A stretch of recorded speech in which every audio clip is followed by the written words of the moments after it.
The correlation between structure, properties, processing, and performance is simplified as a material tetrahedron model. Why we call it tetrahedron is because of the shape of this model.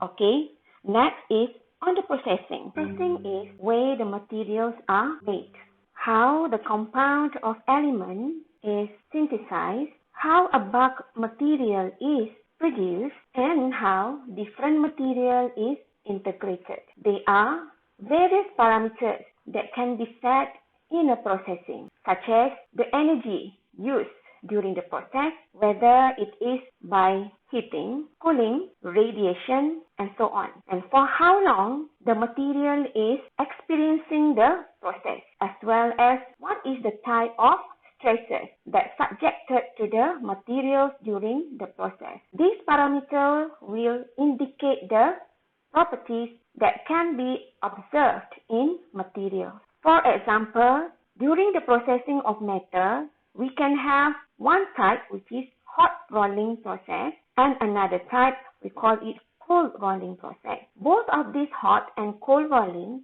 will actually result in different type of structure. Due to the presence of heat during the hot rolling, the end structure would be experience recrystallization and forming more spherical structure, whereas for the cold rolling, you see the structure remains in elongation. There are various types of processing based on the material that you choose. Say for example here we have also drawing for metal in order to produce drink cans, and we have one step of process that we call sintering for ceramic products. We can have injection molding for both metal and polymer, whereas for semiconductor or electronics products, there is one particular technique or processing which is so popular that we call photolithography.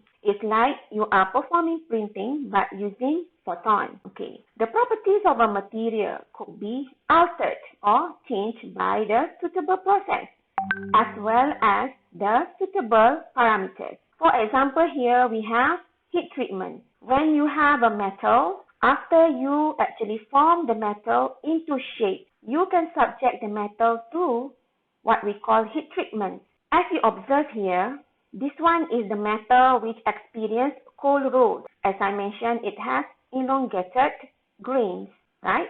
Okay. But once this same metal is exposed to heat treatment, you see, at the 550 degrees C for an hour, you see they are actually forming this kind of structure due to the recrystallization. However, if you change the parameter at 650 degrees C for an hour, you will actually see different type of structure formed in the particular material. So, you can see here the importance of selecting suitable process in order to alter the structure, which is going to, at the end, determine the properties of the metal that you going to form a product.